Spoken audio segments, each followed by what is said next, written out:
안녕하세요. 닥터심입니다. 자, 제가 오늘은 코로나19 약제들이 현재 임상시험 중인 게 여러 개 있잖아요. 보겠습니다. 이건 뭐냐면 코로나19 국내 임상시험 계획 승인 현황입니다. 현황. 자, 렘데스 이런 거 지나가고요. 알베스도 흡입제. 이거 뭐냐면 아시죠? 스테로이드 흡입제예요. 스테로이드 흡입제. 그러니까 스테로이드니까 폐 부서적으로만 작용하죠. 일단 알약 위주로 우리가 이제 보겠습니다. 본인이 어떤 임상시험에 참여할 것인가 이거를 제가 정보를 드리는 것입니다. 자, 후탄 저번에도 알려드렸지만 이건 나파모스타트입니다. 나파모스타트 원래 어떤 거이냐면 급성 췌장염에 쓰였던 그런 약이죠. 주사제예요. 주사제. 그 다음에 종료된 거 말고 레보비르 뭐냐면 레보비르는 저번에 말씀드렸죠. 그 B형 간염 치료제 로 해서 이거는 용량을 좀 많이 먹는 걸로 알고 있습니다. 이거는 이 정도인데 아마 실제로 우리 코로나에는 이거보다 용량을 좀 많이 먹는 걸로 알고 있고 그렇습니다. 자, 그래서 정확히 얼마 용량을 먹고 있는지 그것도 물어봐야 됩니다. 이스에이틴이 뭐냐면 이거는 신약이에요. 그래서 주로 항염증 작용을 작용한다고 이렇게 홈페이지에 나와 있습니다. 항염증 작용 그렇습니다. 항바이러스보다는 항염증제로 작용하는 겁니다. 자, 우리 피라맥스 나왔죠. 피라맥스는 다 아시죠? 네, 항말라리아 제제고요. 이렇게 생겼어요. 네, 그리고 네, 당연히 말급성 말라리아의 치료에 사용되고 하죠. 20kg 미만은요, 그 과립제가 있습니다. 아직 국내 유통은 안 되는 걸 알고 있는데 과립제가 있어요. 네, 그거 유통은 되고. 피라맥스 얘기 나온 김에 제가 한 가지 말씀드리는 게 이제 체중별 용법 용량 이걸 정확히 지키세요. 하루에 세정을 3일 동안 먹는 건데 이게 45에서 65kg일 경우에 그렇습니다. 그거보다 넘은 사람은 4정, 그 이하는 이제 2정, 1정. 대략 20kg당 1정 정도의 용량이라고 생각하시면 되겠습니다. 요거는 이제 항바이러스 효과와 항염 효과 둘 다 있는 것으로 논문상 나와 있죠. 네, 피라맥스죠. 네, 먹는 약입니다. 그 다음에 CG, CAM20 뭐냐면 케모스탄 메슬레인, 예, 이거 호이스타랑 같은 거죠. 그 다음에 GC513 이건 뭐냐 혈장치료제예요. 혈장치료제 그 의미 다 아시죠? 그 다음에 LY3009104 이건 뭐냐면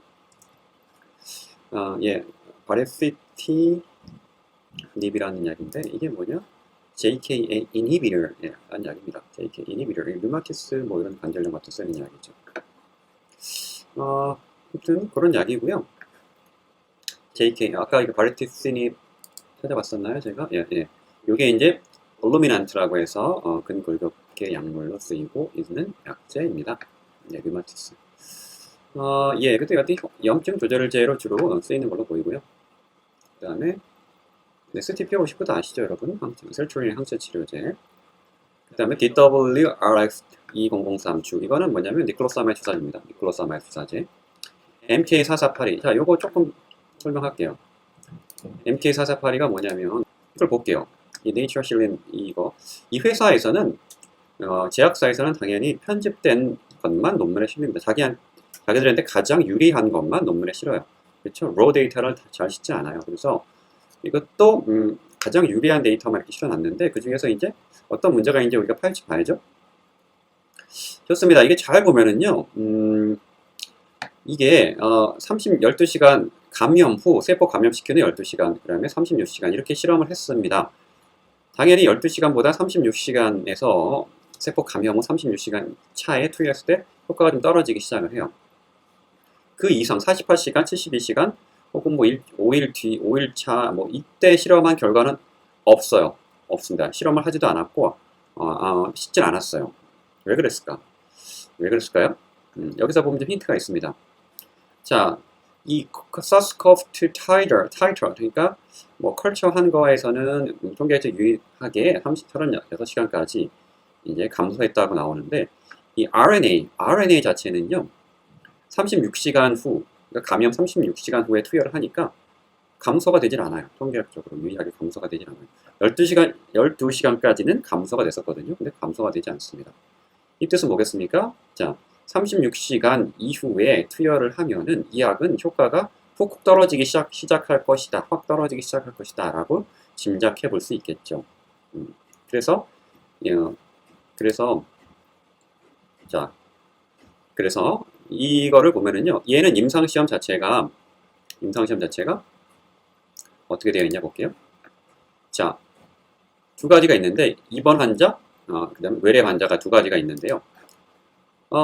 둘 다 어떤 식으로 잡았느냐? 5일 동안 약을 먹게 잡았습니다. 5일 동안. 5일이에요, 5일? 어떤 약? 피라맥스 3일이죠? 5일 먹게 잡았고, Primary Outcome Measure 이렇게 봐도 바이러스를 측정한다는 얘기가 없어요. 바이러스 농도나 감소를 측정한다는 얘기가 없고요. 뭘 측정하냐 그러면 그냥 임상 증상만 측정을 해요. 그래서 뭐 어느 정도나 입원한 정도, 살아있는 정도 이렇게. 이거는 자 입원 환자 대상으로 한 실험, 외래 환자 대상으로 한 실험 똑같습니다. 그래서 입원했거나 사망했거나 이렇게 외래 환자 대상으로 이렇게 측정을 하지. 어딜 읽어봐도 Primary Outcome Measure, Secondary Outcome Measure, 1차 유효성 평가, 2차 유효성 평가 어디에도 바이러스 농도나 PCR, 뭐 바이러스 컬처 이런 걸로 효능을 측정하지 않아요. 자, 왜 그러냐? 이거는 아마도 실제로 사람에서는요, 3일, 감염 3일 이내, 아니 3일이 아니죠? 36시간 하루 반이에요. 하루 반 이내에 투여되는 경우는 극히 드물 거예요. 실제 우리 리얼 월드에서는 보통은 3, 4일 정도 있다가 모르고 있다가 이렇게 투여가 되겠죠. 그런 상황에서 사실은 이 효과가 많이 떨어질 가능성이 있다는 게 이제 동물 실험에서 이렇게 파악이 된 거를 이 회사도 알고 있는 거예요. 언론에 이렇게 언론 플레임 안 했을 뿐이지. 그래서 임상 디자인도 이렇게 바이러스 농도 나에 대해서는 전혀 언급이 없고요. 그냥 임상 호전이 있을까 없을까, 증상이 호전이 있을까 없을까, 입원이 어느 정도 되나 안 되나, 뭐 증상이 악화되나 안 되나, 뭐 이 정도만으로 이제 잡은 겁니다. Primary, Secondary Outcome Measure. 따라서 이거는 비록 동물 실험에서 그럴듯한 결과가 나왔다 할지라도 36시간 이후의 결과가 없기 때문에 이거는 좀 임상에서 좀 지켜봐야 되는 상황이에요. 그래서 제가 파악한 바로는 그렇습니다. 어느 정도인지 확실하지 않아요. 36시간부터 벌써 효과가 떨어지기 시작했습니다. 그렇죠? 자, 이런 분석은 닥터신만 하는 거예요. 모든 언론이나 의사들이 다 그냥 제약회사의 말만 믿고 있죠. 자, 그렇습니다. 그리고 뭐 뉴젠 나파머스 아시죠? 뭐 이런 약들입니다. 그 다음에 HGVSF 이거는 뭐냐면요. 여기 이뮨메드에서 하고 있는 건데 중등증 및 중증 환자 대상으로 하는 거고요. 주사제죠, 당연히. 그래서 회사 홈페이지 보면은 이거는 Humanized Immunoglobulin G4 그러니까 일종의 항체입니다. 항체인데 바이러스에 직접 작용하는 항체는 아니고요. 아마 뭐 세포 감염세포에 특히 나타난 타겟 단백질에 결합한다 이렇게 합니다. 그래서 아마 우리 세포에 작용을 하는 것 같습니다. 이 항체 자체가 바이러스 자체를 직접 중화시키거나 그러는 것 같지는 않아요. 감염세포에 특히 나타나는 타겟 단백질에 결합한다고 그랬죠. 효과는 제가 예전에도 잠깐 다른 이 특허 논문을 살펴봤는데 글쎄요, 뭐 지켜봐야 됩니다. 중등증 이상에서 이제 이렇게 중등증 및 중증 이렇게 임상시험이 되고 있는 그런 약이고요. 그렇습니다. 자, 그 다음 백신입니다. 백신 얘기는 제가 빼겠습니다. 네, 요 정도입니다. 그러면 쭉 살펴보니까 이게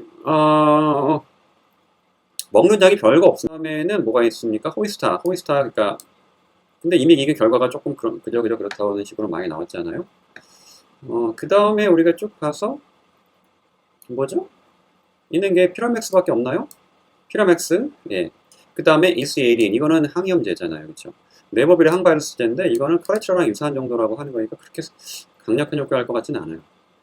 그렇다면은 자, 지금 상황에서 우리가 기대할 볼 만한 거는 사실 제가 봤을 때는 뭐가 제일 이제 임상에 참여하고 싶을지 이제 본인이 선택을 해보실 수가 있겠죠, 그죠?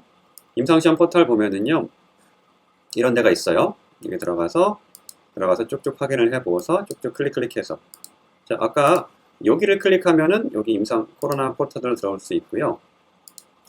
자, 여기 보면 전화번호도 나와 있습니다. 여기 398-5016 02308252 여기 대표 전화 같아요. 네, 하여튼 여기 대표 번호 여러 개가 있으니까 여기로 한번 이제 문의를 해볼 수가 있습니다. 그래서 지난번에 제가 코로나 임상은 공정해야 된다. 그러니까 환자 정보 제공이 공정해야 된다.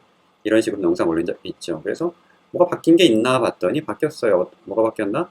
클릭할 수 있는 게 임상 정보, 임상시험 대상자의 선정 실시를 위한 정보 취득 및 처리. 자, 여기서 아직까지 임상시험 대상자를 선정하고요. 실시까지 하고 있는 거예요. 그러니까 환자 정보를 병원들한테 나눠주고 있고 환자를 사실상 실제적으로 배분을 하고 있다고 봐야죠. 그럼 어디가 제공을 받는지 제가 확인해 봤습니다. 1번 식품의약품안전처 지정 임상시험 실시기관, 2번 감염병 임상시험센터. 2번부터 클릭해 보면은요. 지난번에 있던 그대로입니다. 이건 바뀐 게 없어요. 제가 쭉 확인을 해 보니까. 추가된 건 이거거든요. 식품의약품안전처 지정 임상시험 실시기관. 자, 이게 뭔지 볼게요. 여기 보면은 되게 많아요. 되게 많은데 서울성모병원부터 쭉 해가지고 쭉 웬만한 대학병원 다 들어가 있어요. 예를 들어 아주대병원이나 뭐 경북대병원 이런 데는 겹칩니다. 부산대병원. 그런데 이 198개 병원이 들어가 있네요. 자, 이제 제가 궁금해졌습니다. 그렇다면은 이 두 개의 차이는 뭘까? 이 두 개의 차이는 뭘까요? 감염병 임상시험센터랑 식품의약품안전처 지정 임상시험 실시기관. 이 두 양쪽 그룹이 서로 같은 의미는 아닌 것 같아요. 그러면 동일하게 임상시험 정보를 제공받는 걸까요? 아니면 감염병 임상센터에 우선 제공받고 이쪽 식약처 지정 임상시험 실시기관은 꼭 그렇지 않은 건지. 요거는 두 개의 그룹에 똑같이 환자 정보를 제공하는 건지 아니면 특별히 우선적으로 지정센터가 따로 있는 건지 요거는 제가 확인을 못 해봤어요. 연락이 잘 안 돼가지고 그쪽에. 그래서 여러분이 한번 확인을 해 보셔서 저한테 알려주시면 더 좋겠습니다. 네. 자, 궁금한 건 그렇습니다. 공정하게 분배가 되고 있는가 임상시험 환자들이. 뭔가 좀 바뀌긴 했지만 여전히 왼쪽 부분 감염병 임상시험센터가 21개에서 늘어나지 않고 있거든요. 요거 조금 알아볼 그럴 가치가 있어 보입니다. 이게 과연 환자가 내가 확진됐을 경우에 어떤 특정 임상에 대해 참여를 하고 싶다고 이렇게 선택을 할 수 있는 건지 굉장히 궁금하잖아요. 그렇죠? 환자는 선택권이 있는 것인가? 제가 그래서 변호사님한테 여쭤봤습니다. 법리적으로. 자, 제가 질문했습니다. 최근 코로나19에 대한 약제들이 임상시험 중에 있습니다. 1번, 확진자가 원할 경우 특정 약제에 대한 임상시험에 참여할 수 있는 것인지요. 내가 선택할 수 있냐는 것입니다. 확진자가. 의사가 임의로 치료를 마음대로 해버리는 게 아니고 어떤 공공기관에서 마음대로 환자를 배분하는 게 아니라 환자가 원할 경우 특정한 약제에 참여할 수도 있는 것인가. 자, 두 번째, 생활치료센터장 혹은 의료원장 등 확진자 치료를 담당하는 곳의 원장, 수장은 임상시험이 진행 중인 약제들을 확진자한테 설명을 해주고 환자에게 선택할 수 있도록 한 의무가 있는 것인지 굉장히 궁금하죠? 그랬더니 변호사님이 답변을 해주셨어요. 임상시험에 참여할 수 있습니다. 임상시험에 참여하기 위해서는 시험 계획서와 설명문을 제공받고 개인정보 제공 동의서 등에 서명을 해야 됩니다. 환자에게 선택권이 있습니다. 오케이, 환자한테 선택권이 있습니다. 내가 A, B, C 여러 가지 약제들이 임상시험에 있을 때 내가 A라는 약제에 참여하고 싶다. 그러면 내가 선택할 수 있고 거기에 대해서 어떠한 임상시험들이 진행되고 있다는 것을 확진자한테 설명을 해야 되는 겁니다. 의무가 있는 거예요. 생활치료센터장 특히 의무가 있는 것입니다. 의료원장님도 마찬가지로 의무가 있는 것입니다. 설명문을 제공받을 권리가 있습니다. 임상시험 계획서를 제공받을 권리가 있습니다. 확진자한테는. 자, 그래서 환자한테 선택권이 있다. 그래서 환자 혹시라도 확진되시면 적극적으로 본인이 원하는 임상시험 약제에 참여를 해보시고요. 생활치료센터장님, 의료원장님, 그리고 대학병원 병원장님 반드시 확진자들한테 어떠한 종류의 임상시험이 코로나19 임상시험이 진행되고 있다. 그런 거를 반드시 다 정보를 제공을 해 주시기 바랍니다. 이건 법적인 의무라고 제가 이렇게 자문을 받았네요. 여기 도움이 되셨으면 구독해 주시고 알림 설정해 주시고 기다려 주십시오. 딱따심이었습니다. 네.